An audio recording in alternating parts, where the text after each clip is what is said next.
Okay, we're recording. We don't have an intro for the Armchair Traveler, but in case I The include the same. intro and let everybody know, this is the Armchair Traveler. Armchair Traveler. And what we're doing is reviewing a movie about Vietnam. And I'm going to go ahead and start the movie since what we're going to do is just edit this later and we will take out, of course, the majority of the movie, but we're going to talk over the movie. So first off, there's going to be spoilers to anyone watching before we start watching. There will be spoilers because this is a movie club review. This is not intended to get you to go see a movie. This is about a movie that's been out a while. This one's been out about 20 years. So we're going to talk about the movie all through the movie. Scott hasn't seen it, so he'll get the spoilers in the middle of it. Yeah, so I think that's it. Do I need to warn anything else before we start? Yeah. Or should you set up what it's about? Well, I guess think while it's doing the intro, quiet panning across things, we'll talk. Oh yeah, the pretty stuff. Yes. Okay. Yeah. And then we'll see the pretty stuff.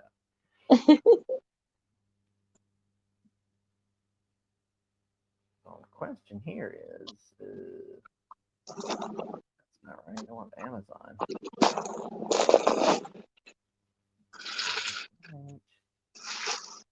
Let's change the form. There we go. Yeah.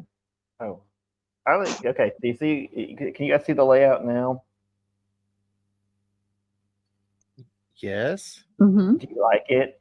I did this one, but it covers up the words "The Armchair Traveler."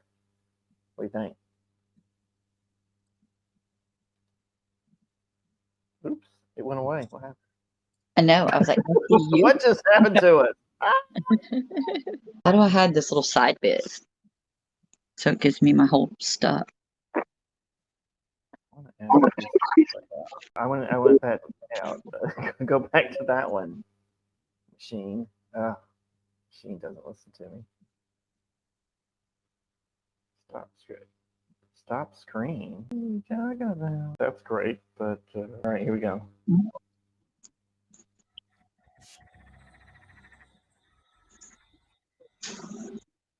People don't want to hear the stupid movie; they want to hear our stupid comment.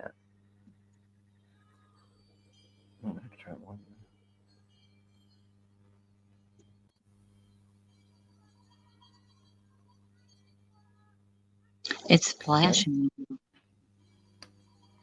Scott, you don't have your camera on. Are you on your? I guess you're always on your computer, so you can see it, right? Yes, I can see it. Scott, are you going to enjoy watching a movie weekly with people talking over it? I love it. I'm all about talking over it. I mean, I have a large collection of Mystery Science Theater videos, so I enjoy it. That was right.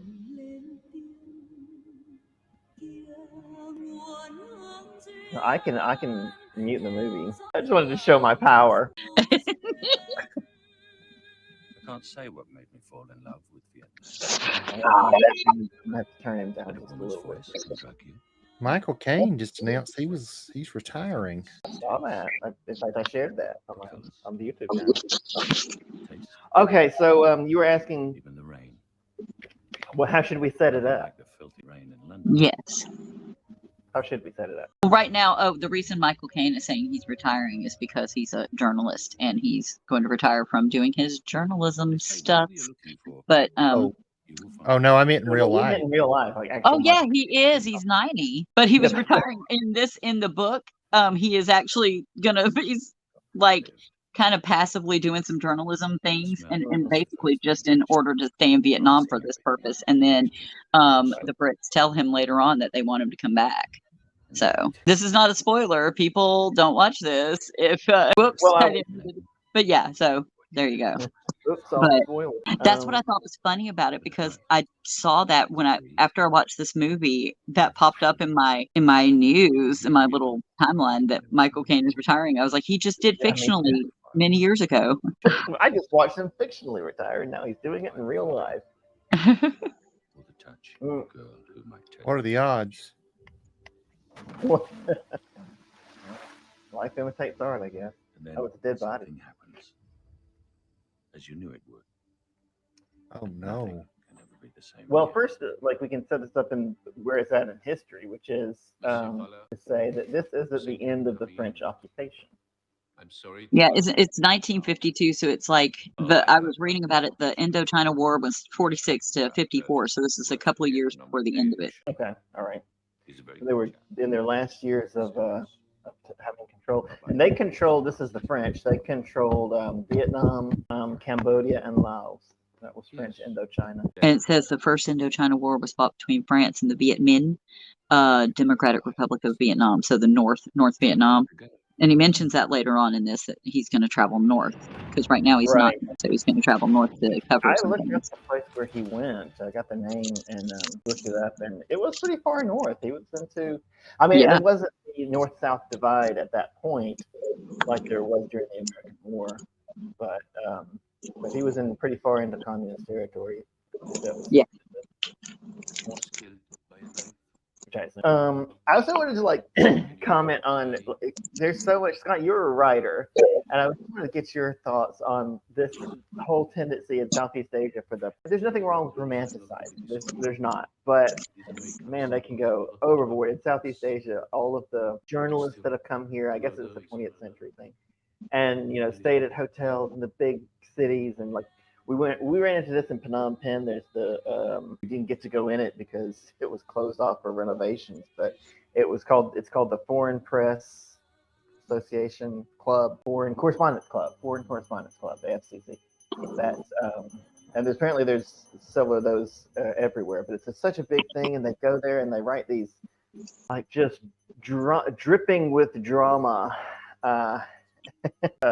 stories about Southeast Asia that just talk about it like he was just doing like I just don't know what it is about Vietnam. It's magical and mystical, and there's this sparkly stuff everywhere, and I feel like a princess. I don't know, whatever the hell he was fucking saying. It's just crazy, and like I live here and it's great, and I love it. I'm not trying to like knock Vietnam or anywhere in Southeast Asia because I love it here, but also it is just a place. I mean, you notice like he just worked in there. Maybe it was the smoking opium all the time. Maybe it was this very young woman I'm sleeping with, right? And being catered to by like she caters to him and is all loving on him, and he's like away from his wife and his responsibilities, and he's like, yeah, I'm a journalist and stuff. Here, let me kind of tool around the city and be friends with my buddy here. Like he's living it up. No wonder maybe it's all of that. Right. That's entirely what it is. Because let me tell you, when you have to get a real job, I don't want to say it's just a place because it's nice. I like it, but in some ways it is just another place. I always think it's funny because every time you hear something written about Southeast Asia, it's just dripping with this kind of, oh my God, it's like another universe. And then it's always from people that are living this fantasy life, smoking opium all the time and sleeping with people half their age. And right. Like it is another universe for them. It's a big vacation. Right. Of course, it's awesome. Yeah. And I wonder if that hasn't driven like a lot of the way people think about Southeast Asia, which, maybe it does drive up tourism. So I guess they're not trying to stop it. They're like, yeah, it's magical, whatever. Come on over.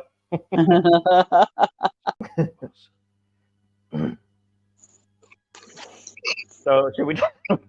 Is he breaking up with her, or is he? Not breaking up he's currently telling her that that a guy is dead that they both know, obviously. And since we're not, I guess I could say spoilers then, right? Yeah, spoilers. Brendan Fraser's character, his name is Pyle. Well, that's his last name. I just know he is Fowler, she is Fong, and Brendan Fraser is Pyle, and he is. Oh, there you go. He said he met Pyle. There's Pyle right there. So that sets it up. The whole movie is a flashback from here on, Scott. Right, because he told her that Pyle is dead. Oh, this is where he goes. This is where he goes and he sees Christian Bale and Catwoman having dinner. I saw that part. He was like, I thought you were dead, Master Bruce. Oh. This is a real famous hotel in Saigon. I'm Thomas Fowler. And the establishing shot for this scene is the famous opera house. Both Hanoi and Saigon have big, famous French-style opera houses. What brings you to Saigon? I'm just throwing that in since we're a travel channel, and these are sites you will actually see when you go to these cities. Right, and it also explains the architecture. Mm-hmm. No, but yes, you won't. Oh, go ahead, Wesley.